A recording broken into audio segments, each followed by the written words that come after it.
Here's a Who, originally published in 1954. On the 15th of May, in the jungle of Newell, in the heat of the day, in the cool of the pool, he was splashing, enjoying the jungle's great joys, when Horton the elephant heard a small noise. So Horton stopped splashing. He looked towards the sound. That's funny, thought Horton. There's no one around. Then he heard it again, just a very faint yell, as if some tiny person was calling for help. I'll help you, said Horton, but who are you? Where? He looked and he looked. He could see nothing there, but a small speck of dust blowing past through the air. I say, murmured Horton, I've never heard tell of a small speck of dust that is able to yell. So you know what I think. Why, I think that there must be someone on top of the small speck of dust. Some sort of a creature of very small size, too small to be seen by an elephant's eye. Some poor little person who's shaking with fear that he'll blow in the pool he has no way to steer. I'll just have to save him, because after all, a person's a person no matter how small.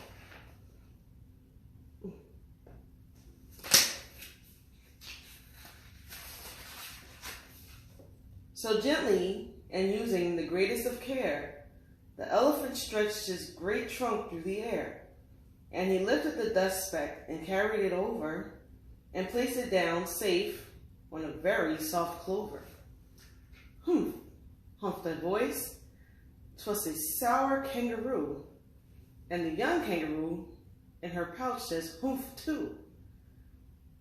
Why, that speck is as small as a head on a pin.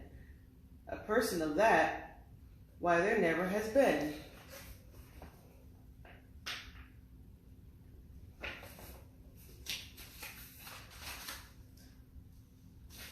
Believe me, said Horton, I tell you sincerely, my ears are quite keen, and I hear him quite clearly. I know there's a person down there, and what's more, quite like there's two, even three, even four, quite likely, a family for all that we know, a family with children just starting to grow. So please, Horton said, as his favor to me, try not to disturb them, just let them be. I think you're a fool, laughed the sour kangaroo, and the young kangaroo in her pouch said, me too. You're the biggest blamed fool in the jungle of Newell. And the kangaroo plunged into the cool of the pool. What terrible splashing, the elephant frowned. I can't let a very small person get drowned. I've got to protect them. I'm bigger than they. So he plucked up the clover and hustled away.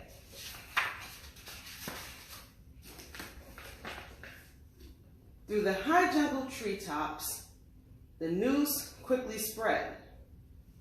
He talks to a speck of dust. He's out of his head. Just look at him. Walk with that speck on that flower. And Horton walked worrying almost an hour. Should I put this speck down? Horton thought with alarm. If I do, these small persons may come to great harm. I can't put it down, and I won't. After all, a person's a person, no matter how small. Then Horton stopped walking, and the speck voice was talking. The voice was so faint, he could barely hear it. Speak up, please, said Horton, and put his ear near it. My friend, came the voice, you're a very fine friend. You've helped all of us folks in this dust speck no end. You've saved all our houses, our ceilings, our floors. You've saved all our churches and grocery stores. Horton's a hero.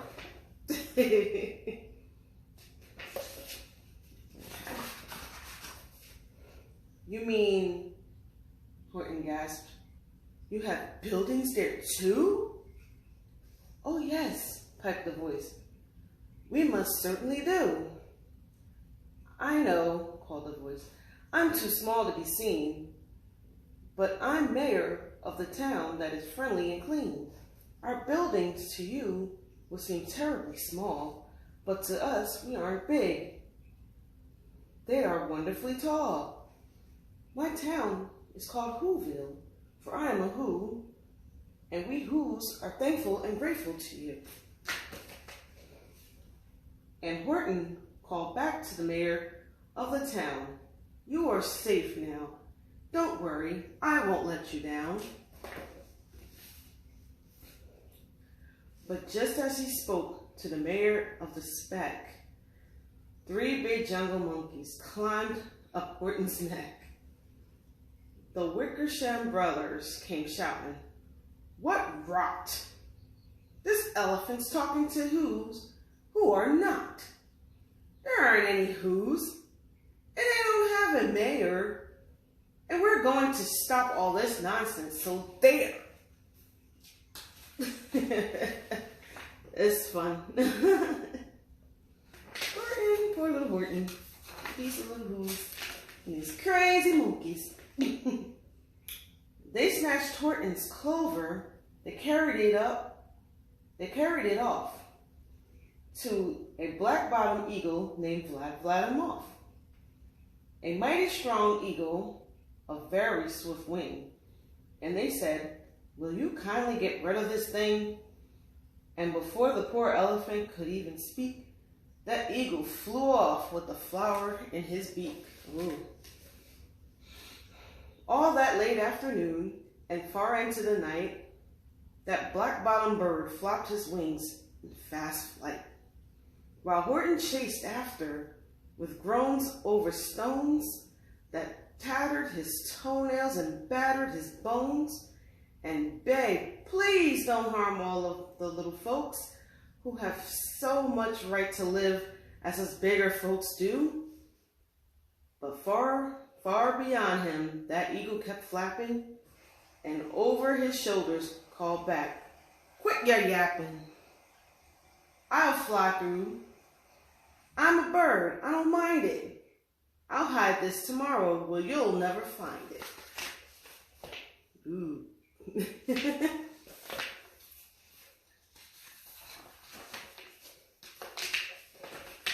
And at 6:56 the next morning, he did it. It sure was a terrible place that he did it. He let the small clover drop somewhere inside of a great patch of clovers 100 miles wide. Find that, sneered the bird, but I think you will fail. And he left with a flip of his black-bottomed tail. I'll find it, cried Horton. I'll find it or bust. I shall find my friends on my small speck of dust. And clover by clover by clover with care, he picked up and searched them and called, are you there? But clover by clover by clover he found that the one that he sought was just not around. Sorry. That one that he sought was just not around, and by the noon, poor old Horton, more dead than alive, had picked, searched, and piled up 9,005. Then on through the afternoon, hour after hour, till he found them at last on the 3,000,000th flower. My friends, cried the elephant, tell me, do tell, are you safe? Are you sound? Are you whole? Are you well? From down on the spec came the voice of the mayor. We've really had trouble, much more than our share. When the black-bottom birdie let go and we dropped, we landed so hard that our clocks have to stop. Our teapots are broken, our rocking chairs smashed, our bicycle tires all blown up when we crashed. So Horton, please, pleaded the voice of the mayor, will you stick by us who's while we're making repairs? Of course, Horton answered, of course I will stick. I'll stick by you small folks through thin and through thick. Humph, humph, a voice. For almost 2 days you've run wild and insisted on chatting with persons who never existed. Such carrying on in our peaceable jungle, we've had quite enough of your bellowing bungle. And I am here to state, snapped the big kangaroo, that your silly, nonsensical game is all through. And the young kangaroo in her pouch said, me too.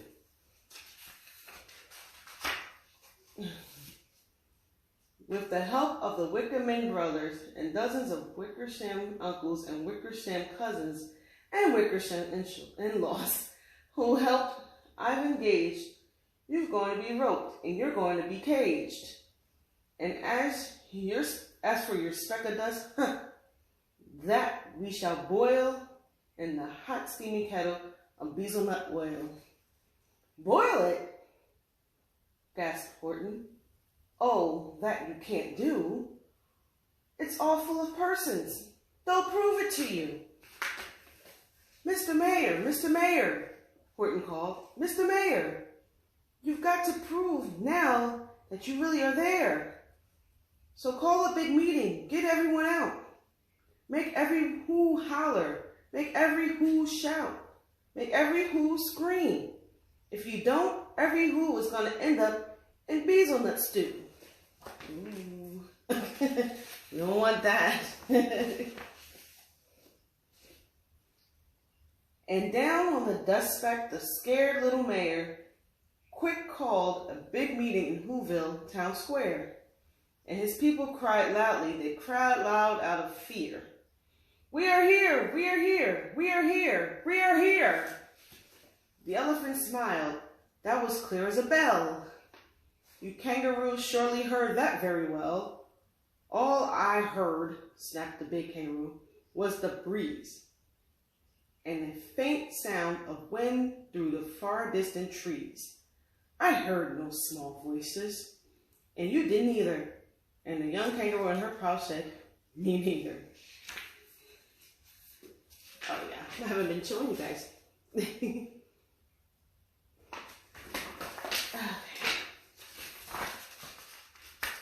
Let's see how much more. It's quite a bit. Okay. Grab him, they shouted, and the cage, the big goat, lassoed his stomach with 10 miles of rope. Then tie knots tight so you'll never shake loose. Then dunk the dumb speck in the bezelnut juice. Horton fought back with great vigor and vim, but the Wickersham gang was too many for him. They beat him, they mauled him, they started to haul him into his cage, but he managed to call to the mayor, don't give up. I believe in you all. A person's a person, no matter how small. And you very small persons will not have to die if you make yourselves heard. So come on now and try. Then the mayor grabbed a tum-tum and started to smack it. And all over Whoville, they whipped up a racket. They rattled tin kettles. They beat on brass pans, on garbage pail tops, and old cranberry cans. They blew on bazookas. They blasted great toots on clarinets, oompas, and boompas, and flutes. Great gusts of loud racket rang high through the air. They rattled and shook the whole sky, and the mayor called through the howling mad hullabaloo. "Hey, Horton, how's this? Is our sound coming through?" And Horton called back, "I can hear you just fine, but the kangaroo's ears aren't as strong, quite as mine. They don't hear a thing. Are you sure all of you boys are doing their best? Are they all making noise? Is every who down there in Whoville working? Quick, look through your town. Is everyone shirking?" Through the town rushed the mayor from the east to the west, but everyone seemed to be doing his best. Everyone seemed to be yapping and yipping. Everyone seemed to be beeping and bipping. But it wasn't enough. All this ruckus and roar. He had to find someone to help him make more.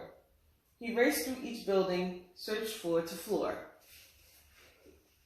"Come on, who? Make some noise, make some noise." Okay. And just as he felt he was getting nowhere and almost about to give up in despair, he suddenly burst through a door, and that mayor discovered one shirker, quite hidden away, in the Fairfax apartment 12J. A very small shirker named Jojo was just standing and bouncing a yo-yo. Not making a sound, not a yip, not a chirp, and the mayor rushed inside and grabbed the young twerp. This is cute. And he climbed with the lad up the Eiffelberg Tower. "This," cried the mayor, "is this your town's darkest hour? The time for all who have blood that is red to come out in aid of their country," he said. "We've got to make noises in greater amounts. So open your mouths, lad, for every voice counts." Thus he spoke as he climbed. When they got to the top, the lad cleared his throat and shouted out, "Yup!" Whatever yup is. It's cute. Oh, wait, let me show you that thing. We got to the top. Yeah. Okay. I guess there's another way for saying yep. Okay. Ooh. And that yap, that one small extra yap put it over. Finally, at last, from that speck on that clover, their voices were heard. They rang out clear and clean, and the elephant smiled. "Do you see what I mean? They prove they are persons, no matter how small, and their world was saved by the smallest of all." "How true!" "Yes, very true," said the big kangaroo. "And from now on, you know what I'm planning to do. From now on, I'm going to protect them with you." And the youngest kangaroo in her pouch said, turn the page, "Me too. From the sun in the summer, from rain when it's fallish, I'm going to protect them, no matter how smallish."